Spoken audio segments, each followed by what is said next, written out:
Now the plan for this video was to start driving the step side out on the road, getting some data so we could start dialing in the tune on the 4.8, because this is the project that we just wrapped up. It's a cammed 4.8. We did a bunch of stuff on the inside of the engine, new valve train, new oil pump, new gaskets, opened up rain gap, and full exhaust, long tube headers, and so on. And basically this is the truck that's hopefully going to take down the naturally aspirated version of the 8.1 build that I did about a year ago. Now the problem with my plan, starting tuning today, has two small issues. Number one, the weather.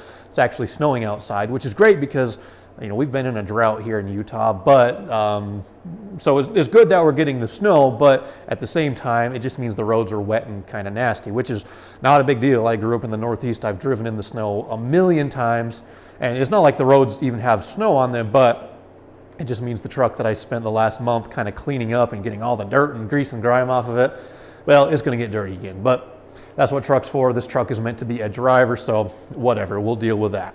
The second thing, though, that is a little bit bigger deal, and we have to fix it before we get the truck out and do any data logging, and that's a problem with the wideband.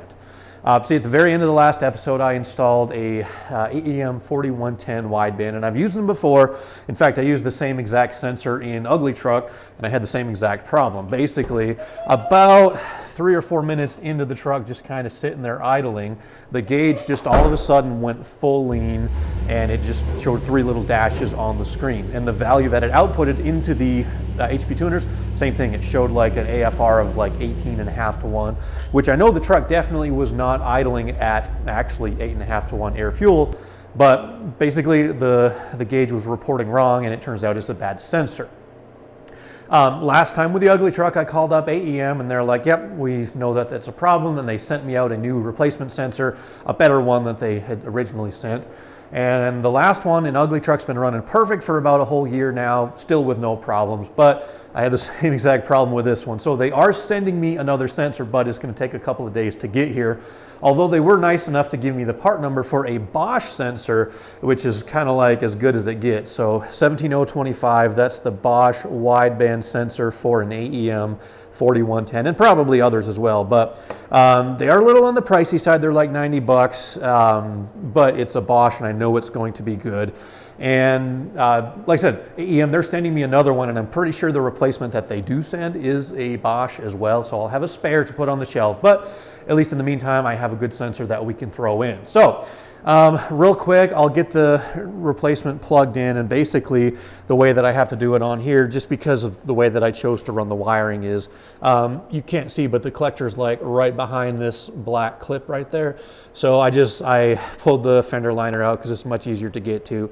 I'll plug the replacement in, and now because the new one actually is quite a bit longer, I can take this coil, that's just all the extra wiring for the gauge, and I can relocate that up a little bit higher and keep the connector a little bit further out of the, out of the rain and the moisture or whatever, because I mean, this was covered up by the splash shield, but I didn't like how low it was. So now with a longer cord anyway, I can relocate it like way up here, and everything stays nice and dry. So I'll get that swapped out, then we'll hit the road.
So I got the truck back on the ground, the wheels and tires are tight, and I just started the engine, and I made sure the wideband is reading like it should, which it is. So now we're ready to begin the actual tuning process. And this is where the fun begins, but also the headaches, because I am not a professional tuner. I have tuned a fair amount of cars of my own. I have a really good understanding of the concepts and the mechanics of what needs to be done, but when it comes to actually making the engine do what it needs to do, sometimes I have to rely on an expert for help. And one YouTube channel you need to check out if you're looking for tuning advice or information is Goat Rope Garage. Kyle's a real nice guy, and he helped me out. And the very first thing that he told me, I sent him a quick log of my idle, and he's like, dude, you got to open up that throttle screw just a little bit, because in order to make these engines idle with a drive-by cable throttle body, there's an idle air control motor, which is just a little valve that regulates air past the throttle blade to kind of maintain idle speed. And basically, with the cam that I installed in there, it needed so much more air to idle than stock that the idle air control motor was maxed out and it still wouldn't even idle. So I turned up the idle airflow in the tune, but we physically had to open the throttle body by adjusting the set screw that's right down there. I'm going to pinch my finger. So we had to turn that in a couple of turns to give the engine enough airflow. Now, I know some people actually like drill a larger hole in the throttle plate. I was like, yeah, I don't know if I want to do that. I just turned the screw a little bit, verified that the TPS was still reading 0 when it was closed, which is fairly important. But anyway, after I turned that in, the truck would actually kind of start up and idle on its own. And the target we were going for idle air counts was somewhere around like 50 to 70 when it was warmed up. And the next thing that we had to do is convert the truck over to speed density. So that basically makes sure that it uses the manifold pressure sensor right underneath there instead of the mass airflow sensor, because these trucks use a hybrid of both. They compare readings between the MAF and the MAP sensor, but basically we're ignoring this for now, and we're going to start dialing in the VE table, which is based on the MAP sensor there. So we're going to be turning off diesel fuel cutoff, turning off long-term and short-term fuel trims. We failed the MAF sensor, so it ignores that reading as well. And now that we have the wideband working, I'll start it up and I'll pull up the scan tool with HP tuners, and we'll just start collecting some data right here in the shop.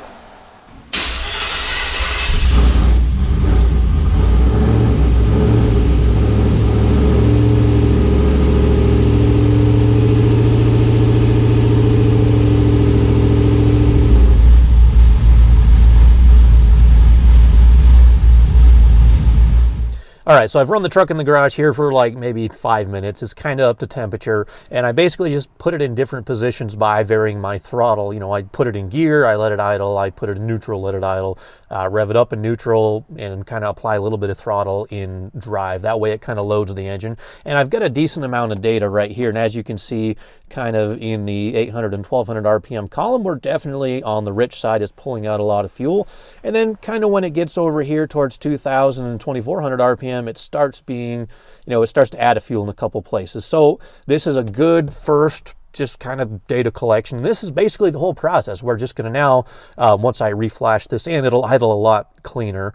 But then we'll drive around and we'll get all kinds of data. We'll drive for probably 15, 20 minutes at a time and just repeat the process. And every time it'll get a little bit closer. So how we apply those changes that we've recorded, I'll copy this entire data log right here.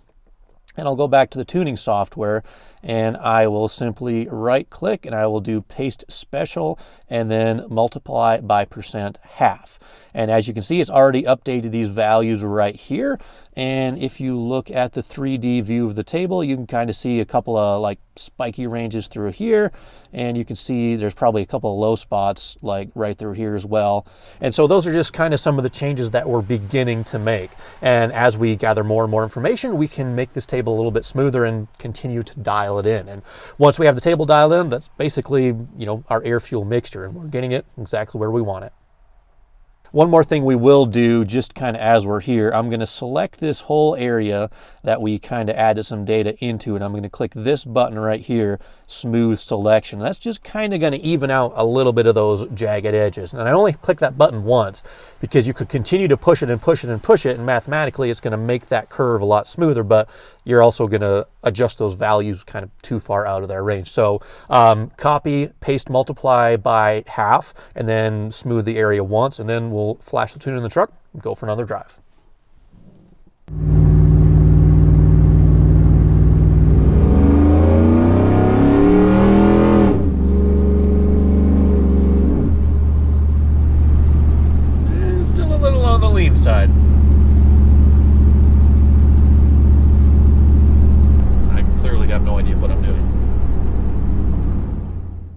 Okay, so you guys remember how I said just probably a few moments ago that I'm not a tuner and basically I have no idea what I'm doing? Well, I've been having an issue and I just been banging my head against the wall because it didn't make any sense. I know the fundamentals of what we're doing are solid, you know, taking feedback from a wideband, comparing it against the VE table and using a multiplication factor to correct the VE table. That should dial in the fueling. And that's the same exact process I did on the ugly truck with a turbo big block, and it worked great.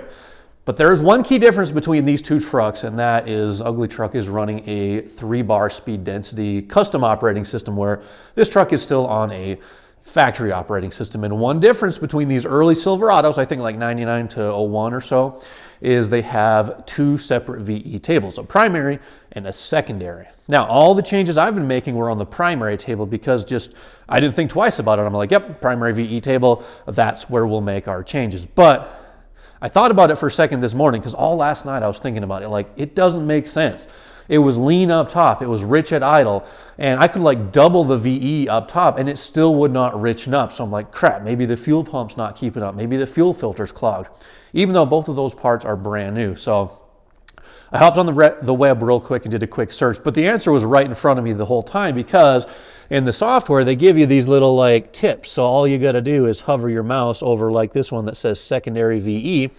And once you know it, right down there at the bottom, it says this table is used in some code variations when a math failure is detected. So basically, I've been making all my changes to the primary VE, but instead I needed to have been making them on the secondary, which makes sense because it didn't matter what I put in the primary table.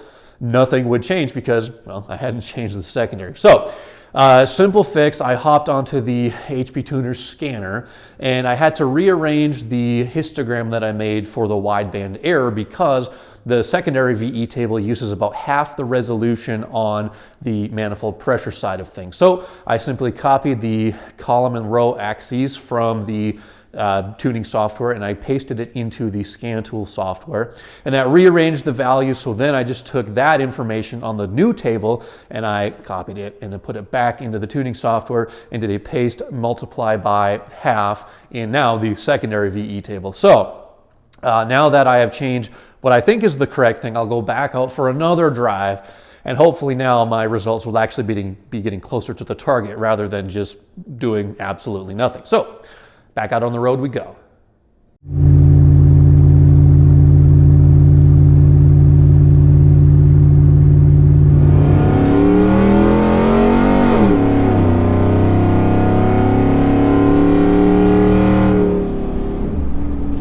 All right, guys, very happy to report we're actually moving in the right direction now. So I just stepped on it a little bit there, got into PE mode, and we actually got down kind of in the 13s. Now, I think my target's like 12.5 to 1 AFR, so we're not there yet, but at least now that we're making changes in the right place in the computer, we're actually seeing real results. So what I'll do now is I'll probably 5 minutes into my second drive, I'll do like another 5 minutes, just kind of get some varying conditions, try to fill out that table as best I can, then I'll go back. And then I'll really take my time just trying to kind of dial it in and refine it, fill in any missing holes. You just kind of, you have to look at the 3D graph and just kind of guess in terms of where, you know, if you have 2 cells with one in the middle that's empty, you just kind of have to use your best judgment visually and, you know, with the numbers to kind of smooth everything all together to make sense. But we're at least moving in the right direction, which means I'm happy. Although, one thing I will note about the exhaust, maybe you just heard it, it is stupid loud inside this truck. All I have is just an axle dump.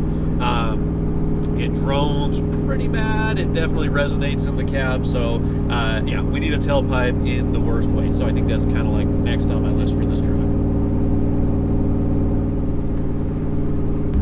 So this time what I'll do is I'll go back and I will take this new information that I've recorded on the course resolution for the secondary VE table, and I'll do paste multiply, and then what I'll do is I will take that same table, because the RPM rows are the same, I'll copy the RPM rows into the primary VE table, and then what I'll do is I'll use the interpolate function to go in the, like say the 5, 15, 25, 35 rows for KPA that you don't get. So I'll try that, and then maybe we'll be in the right direction. I don't know.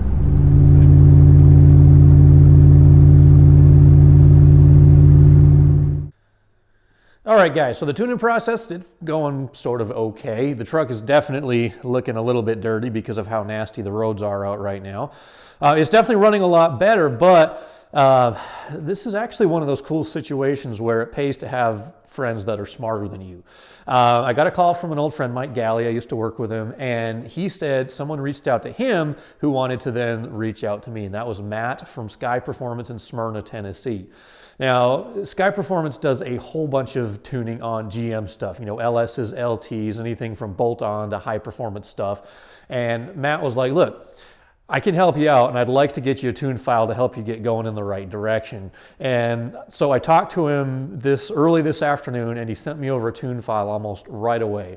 And I loaded up on the truck just a little bit ago, and I took it for a quick test drive, and it already was like 100 times better than anything that I have done to the truck so far in terms of tuning. A few problems that I was having, which I couldn't quite figure out yet. The idle was hanging, where basically you come to a stop and it just kind of pushes the brakes for a second until the engine settles down. I couldn't get the idle to lean out. I was messing with the VE table. And there's like a zillion other little tweaks and things that you can make in the tune for like throttle response, off idle, you know, stuff that I have no idea what it does. But the tune file he sent me over, I did the quick compare function on HP tuners. It had probably 40 different parameters that he changed. We loaded it up. Truck started right up. It sounds nice. It idles great. Air fuel trims are closer to where they should be from what my setting was. So basically it got a full professional tune in just about one shot. So I'm about to go load up the tune and do some data logging, and just to kind of further refine it. But basically we're at the point now where we have the VE table spot on with his corrections that he sent me over. And now we're about to start tuning the mass airflow meter. So he's got a tune that's pretty close for the mass air setup like I have, and we'll just kind of use a combination of a few different parameters like the wideband and short-term fuel trims to just kind of help dial in the mass airflow meter, because once we get that done, the tune is pretty much done. So I'll get it loaded up and we'll hit the road again.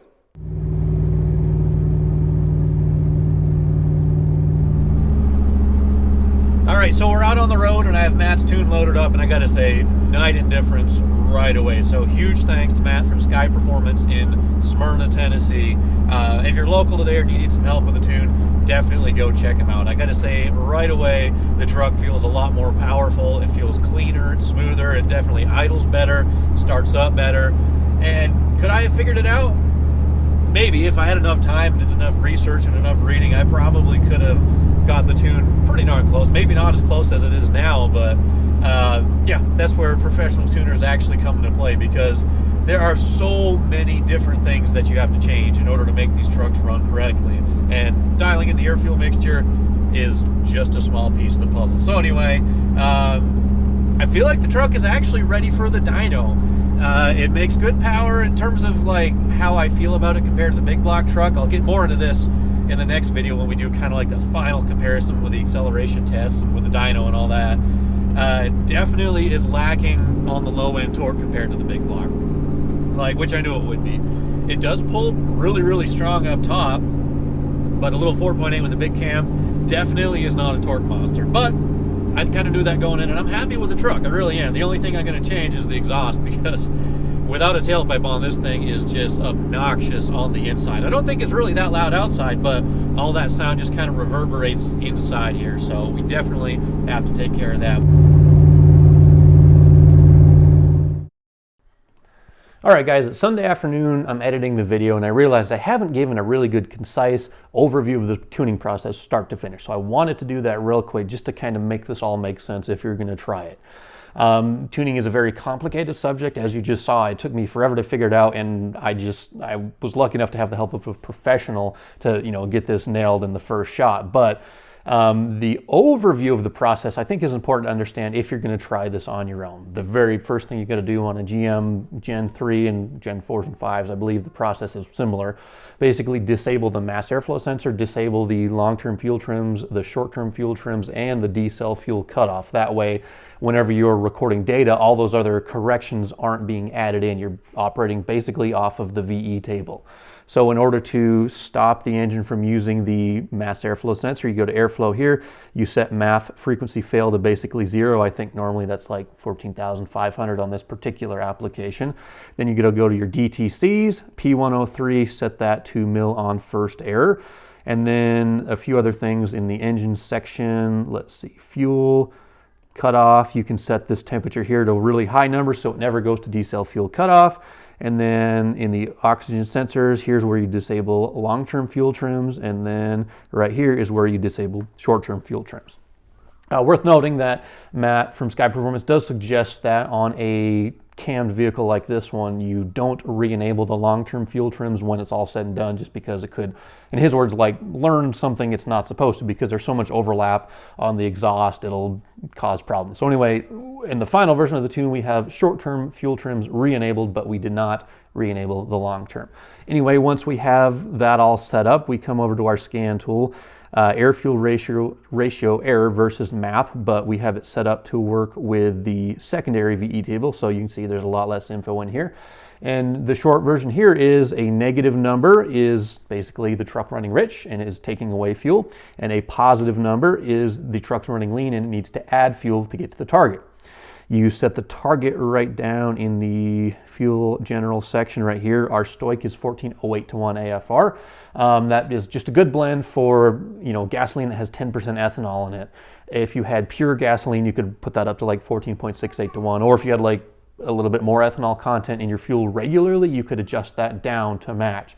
That won't enable flex fuel. You can't put whatever you want in it, but as long as you're consistently putting the same fuel in it, you can set that stoich AFR ratio to represent your fuel.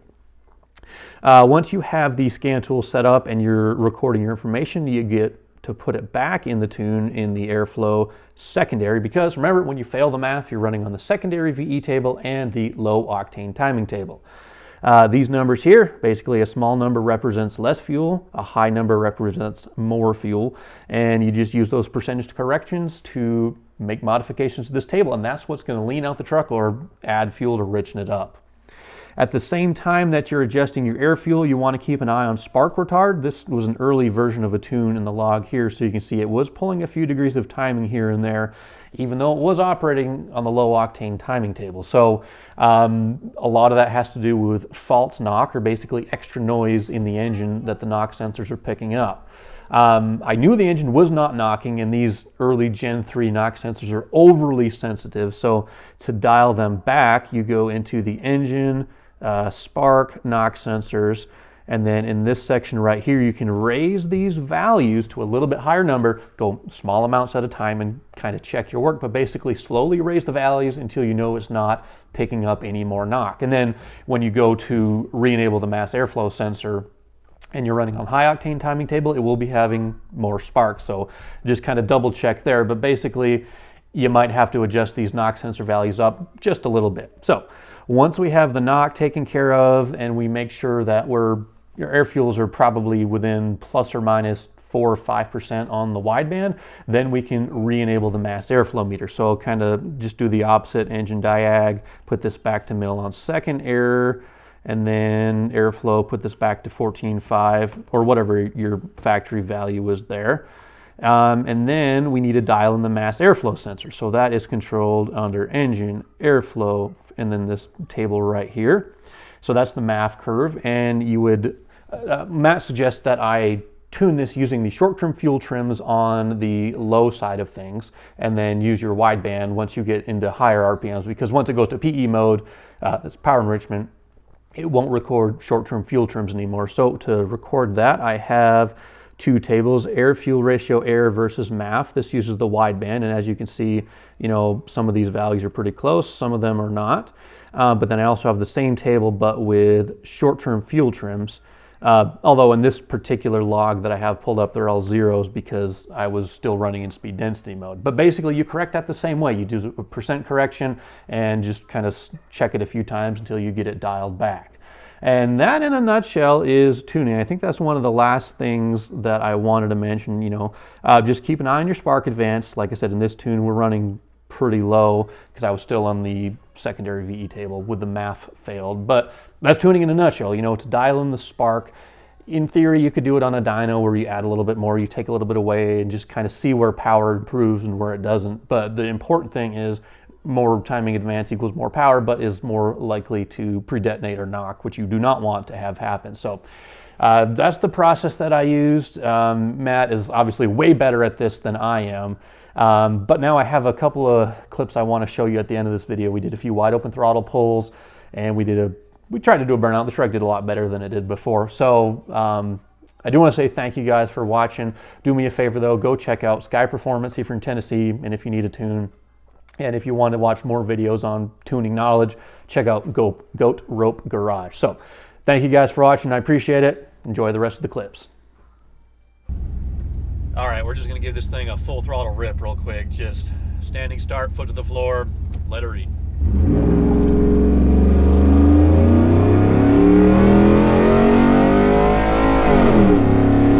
So right off the bat, not much happens, but once she hits about 4,000 RPM, it really starts to pull. Yeah. Oh man. I like it. I like it a lot. Alright, so there's one more test we got to do, which this truck could not do before, and that's of course the burnout. So see what she's got.